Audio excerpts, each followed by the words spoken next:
Okay, this is the review of a skill that as a high school student, hopefully you remember from middle school. But if you don't, let's go through it. I want to focus on adding integers. What exactly is an integer? Basically, an integer is a positive or negative whole number. In fact, we could write it out this way. We could consider integers to be the set including 0, 1, 2, 3, and so on, along with the opposites of these, -1, -2, -3, and so on. So for instance, what numbers are integers? All of these numbers are integers going on forever in both directions. So is 5 an integer? Well, that's part of ... right? What about -100? Is that an integer? You bet, that's way over here.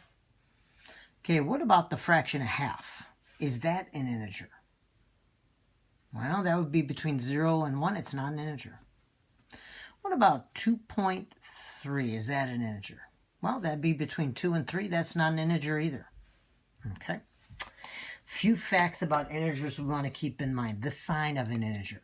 When you look right here, the sign of the 1 is immediately on its left.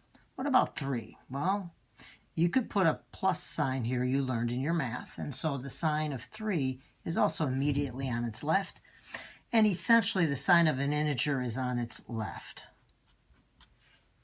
Okay, let's go ahead and review one last thing before we hit our main problems, absolute value. Usually we use this kind of a symbol and we put our number in between them to show absolute value. Absolute value shows up in a bunch of different situations in math. What does absolute value mean, though? Well, in essence, a description of it would be the distance of the number from 0 on a number line. Let's take a look at an example.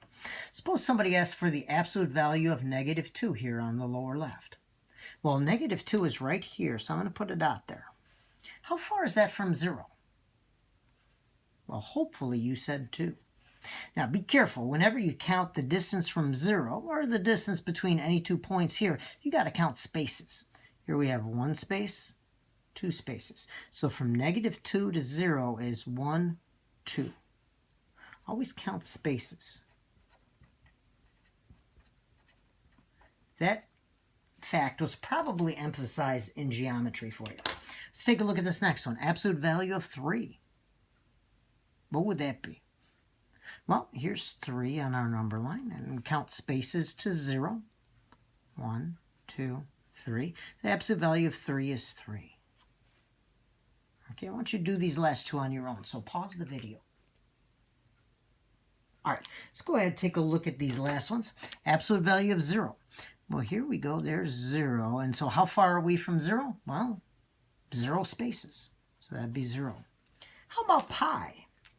What is the absolute value of pi? Well, we know pi is approximately 3.14. And so let's try the absolute value of 3.14. How far is that from 0? Well, this is 3.5. 3.14 is probably somewhere around here, roughly.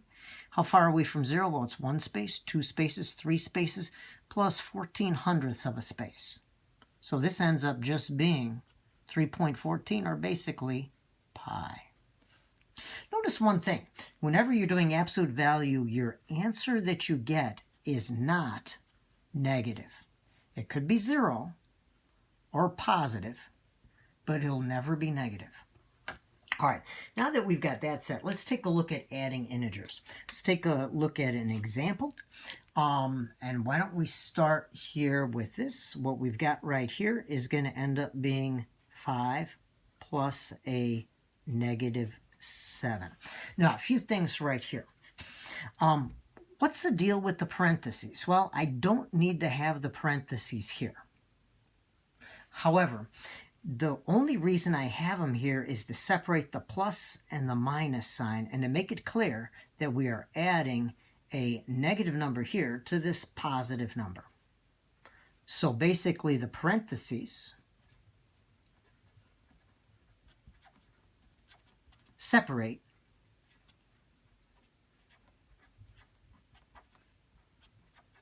the plus and minus signs. That's it. So don't make this any more complicated than it is. It's not.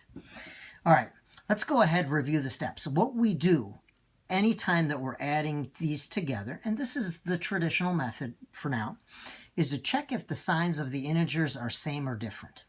If they're the same sign, we add their absolute values and we keep that same sign. If they have different signs, we're going to subtract the absolute values.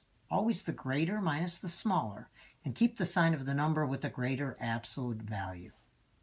Let's take a look at this problem. First thing, check if the signs of the integers are same or different. 7 will be negative. Look to the left. That's negative. The 5, look to the left, will be positive. And positive and negative are obviously different. So we're going to go down to here.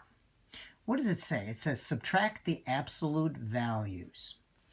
So that means that we're going to go ahead and take the absolute value of -7, that'll be 7. Absolute value of 5, that'll be 5. And we're just going to subtract these because it says subtract. 7 minus 5 gives us an answer of 2. Now, it says keep the sign of the number with the greater absolute value.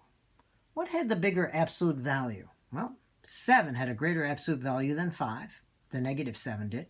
And that was negative originally, so this will be a negative for the answer. And that negative sign basically comes straight down. Let's take a look at a second example.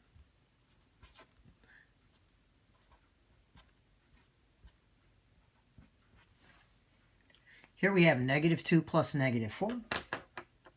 Let's give this a try. It says check if signs of the integers are same or different. Well, the 4 is negative.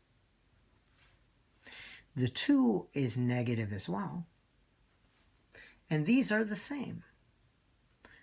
So what do? Well, if same signs, add the absolute values. So absolute value of this is 2. Absolute value of that is 4. We're going to add those. We're going to get 6. And now we keep the sign that we had originally. These were both negatives, so this will be a negative. And that's it. Okay, ladies and gentlemen, here's what I want to do. I want you to try number 3 right here and also number 4. So pause the video, give these a try, and then we'll take a little bit of time and go through these. See how things turned out.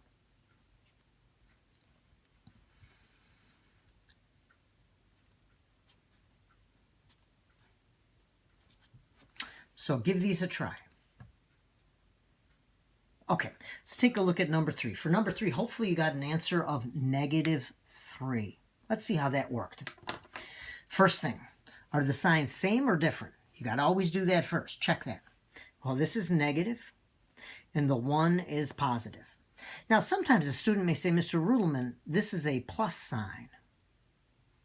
And so, isn't that just adding? Well, it is adding, but it also means that the 1 is positive. So, the 1 is going to be positive.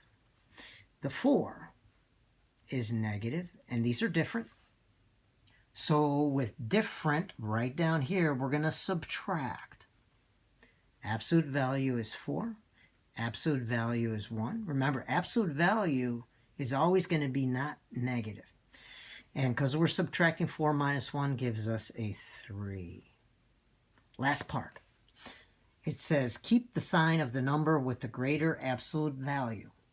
What had a bigger absolute value? Well, this was -4. And when we did the absolute value, we got +4. And 4 is bigger than 1. And so we're going to keep that negative sign. This will be -3. All right. Our final problem. Hopefully, when you work through our final problem, you got an answer of -9. Let's take a look. Are the signs same or different? Well, the 7 is negative. The 2 is negative as well. And because they have the same sign, we're going to use this rule up here. It says add the absolute values and keep the sign. So if we take absolute value of this, it'll be +7. Absolute value of this, it'll be +2. Add them up, we get a 9. But we got to keep the sign. And these are both negative, so we got to keep it. It'll be negative. -9 right there. That should be a negative sign. Okay. Ladies and gentlemen, hopefully that review was beneficial. Bye-bye.